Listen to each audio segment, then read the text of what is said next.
125 high school, болашаққа жол. 125 high school, білім ал көр. 125 high school, сен ақылды бол. Саламатсыздар ма, балалар? Біз бүгін дүниежүзі тарихы пәні бойынша кезекті сабағымызды өтеміз. Бүгінгі біздің сабақтың тақырыбы ежелгі Африка өркениеті. Біз бүгінгі сабақта бушмендерді, Сонгай мемлекеті, Мали мемлекеті секілді мемлекеттерді өтеміз. Енді біз давайте бушмендер туралы айтайық. Жалпы бушмендер ол ежелгі Африканың оңтүстігінде тұрған ең ежелгі тайпалар болып саналады. Жалпы бушмен деген сөз мағынасы, буш деген сөз бұтақ, мен деген сөз адам, значит бұтақ арасындағы адам деген мағынаны білдіреді. Бұл ұбт-дан келуі мүмкін, сондықтан дәптерге жазып алыңдар бушмендер. Енді дж аңғылдар табады деп ойлаймыз, но дж гео, дж құқықтарға сәл қиындау болатын сұрақ болып саналады. Енді біз Африкадағы ең ежелгі тұрғындар бушмендер екендігін жаңа ғана айттық. Бұл ерекшелігі шамамен 20 мың жыл бұрын өмір сүрген халық, олар әлі күнге дейін Африкада өмір сүреді екен. Келесі айтатын мәселе, Калахари шөлінде бушмендер әлі күнге дейін өмір сүреді. Оларда жалпы айтатын болсақ, 200-ден астам ендік шөптердің қасиетін білген, садақ пен ұлы жебелерді пайдалануды білген екен. Бушмендер ол бізде адамзаттың ең көне мәдениетінің дәстүрлерін сақтаушылары, олардың өмір сүру тәсілі мен білімі баға жетпес мұра болып саналады. Енді Африка материгіне білесіздер, су мәселесі өте маңызды мәселе, су тапшылығы ең глобальный мәселеге айналып отыр. Енді Нубия туралы айтайық. Жалпы Египет мемлекетінің төменгі жағында оңтүстігінде Ніл өзенінің сағасында жалпы бізде Нубия деп аталатын ел пайда болды. Жалпы нуб деген сөз ол алтын деген мағынаны білдіреді екен. Яғни нуб деген сөз мағынасы қандай десе, ол алтын деген мағынаны білдіреді. Алтын деп жазып қойсаңыздар болады примерно. Келесі, нубиялықтардың ең ежелгі патшалықтары Керма, Куш деген сияқты патшалықтар болды. Біздің заманымыздан бұрын 2500 жылдар аралығында Ніл өзенінің бойында осы Нубия өркениеті дамыды. Ніл өзенінің жоғарғы ағысында бұл өркениет Мысырмен тең дәрежеде өркениет. Көріп тұрғандарыңыздай төбемде суретке қараңыздар, бұл Египет емес, бұл Нубия мемлекеті. Тек қана Египетте ғана пирамида, тек қана Египетте ғана деп ойласаңыздар, сіздер қателестіңіздер. Пирамидалар тек қана Египетте ғана емес, Нубияда да бар пирамидалар бар екен осындай. Египеттегі де пирамида. Жалпы металлургия туралы айтатын болсақ, нубиялықтардың мыс, темір өңдеу өте жоғары деңгейге жетті. Әсіресе темір өңдеу технологиясын жетілдіріп, Африкада металлургияның көшбасшысына айналып шыға келді.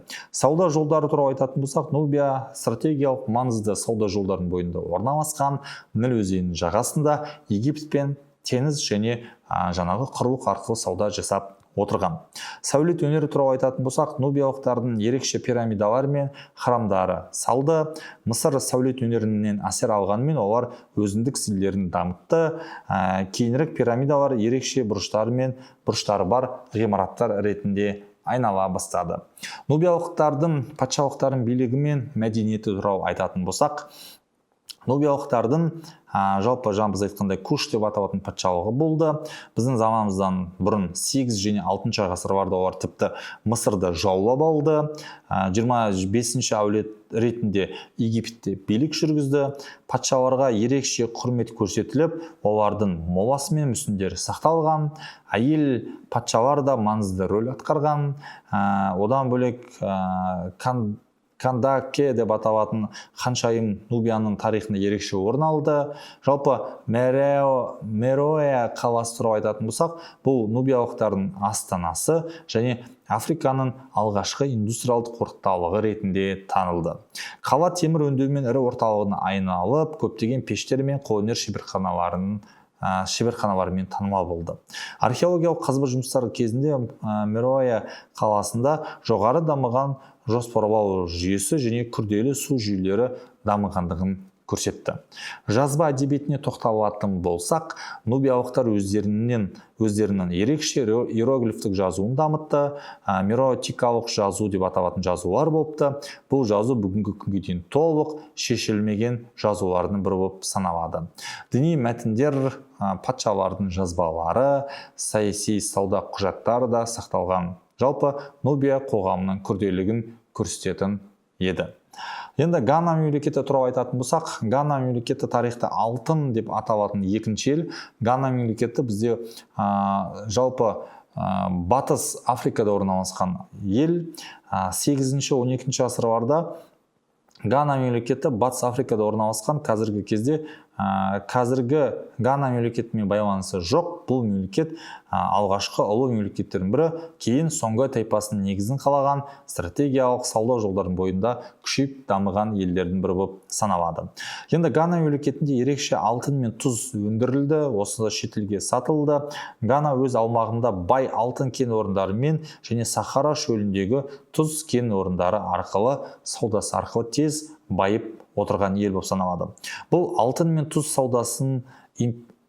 тұз саудасы империяны әлемдегі бай аймақтардың біріне айналдырды.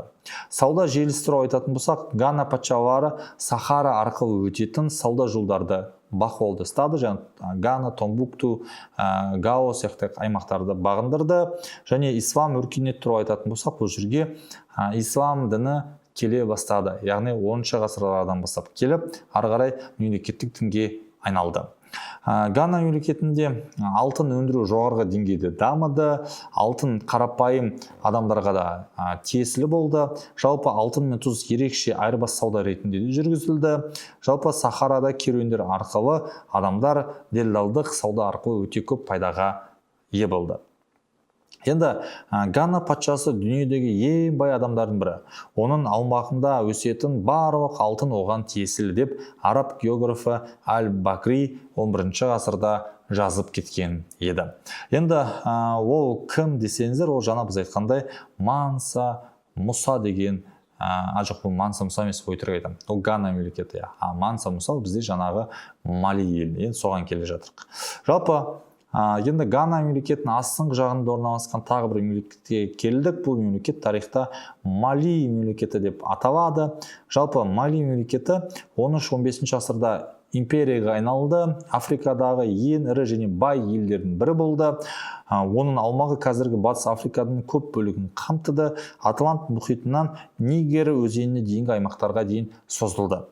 Жалпы империя маңызды сауда қалаларын бақылап, әлемдік экономиканың маңызды бөлігіне айналды. Оның байлығы алтын, тұз, мыс және құлдар саудасы болды. Сундиат Кейт мемлекеттің негізін қалаушысы болып саналады. Ол шамамен 1217-1255 жылдар аралығында елді басқарған.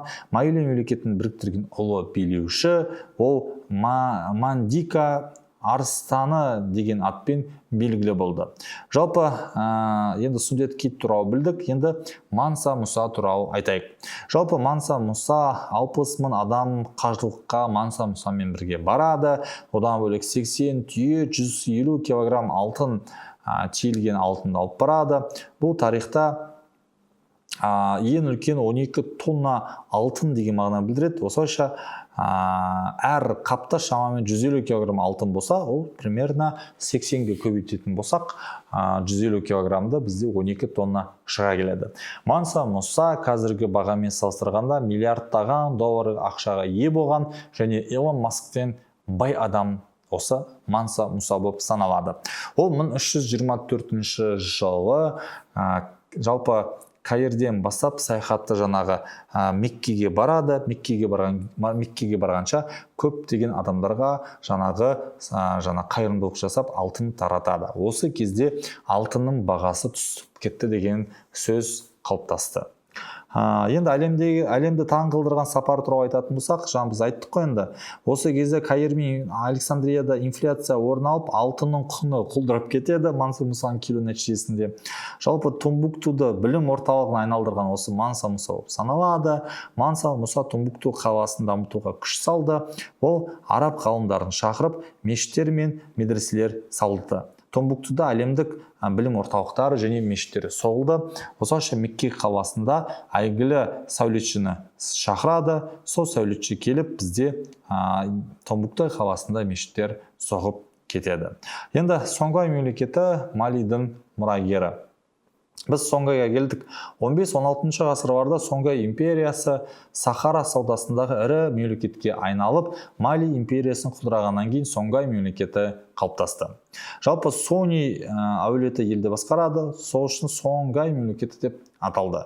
Сони Али 1464-1492 жылдар билігі кезінде империя ауқымы күшейіп, әскери күші мықты болып, Томбукту мен Джена қалаларын басып алды. Ал одан кейін Мұхаммед патша кезінде 1493-1528 жылдары Сонгайдың ұлы патшасы ол Меккеге қажылық жасап, мемлекетті исламдандырудың саясатын ары қарай жалғастырды. Оның тұсында империя ең үлкен гүлденген шағына жетті. Марокко шапқыншылығы туралы айтатын болсақ, 1591 жылы Марокко сұлтаны Ахмад аль-Мансур жалпы әскери қару-жарақтарымен бірге Сонгай мемлекетін жеңді. Осылайша Сонгай мемлекеті осы Марокко империясының құрамына кіріп кетті. Енді Томбукту мен Джені туралы айтатын болсақ, Томбукту мен Джені қалалары ислам дінінің орталықтары болды. Одан бөлек Санкоре мешіті мен медресесі Африкадағы ең ескі университеттер болып саналады. Бұл қалалар сәулет өнерімен танымал болды және саз балшықтан салынған үлкен мешіттер бүгінгі күнге дейін сақталған. Енді білім мен ғылым туралы айтатын болсақ, бұл жерде әрине ең үлкен Санкоре университеті де орналасқан. Одан бөлек қолжазба да әлемдік ірі ғимараттар да осы жерде орналасқан еді. Міне балалар, біз бүгін ежелгі Африка өркениетін өттік. Сіздерге тапсырма осы өркениет бойынша конспектті жазыңыздар. Бұл тақырыптар ұбт-дан келеді. Сондықтан конспект жазуды ұмытпаңдар. Келесі сабаққа дейін кездескенше сау болыңыздар.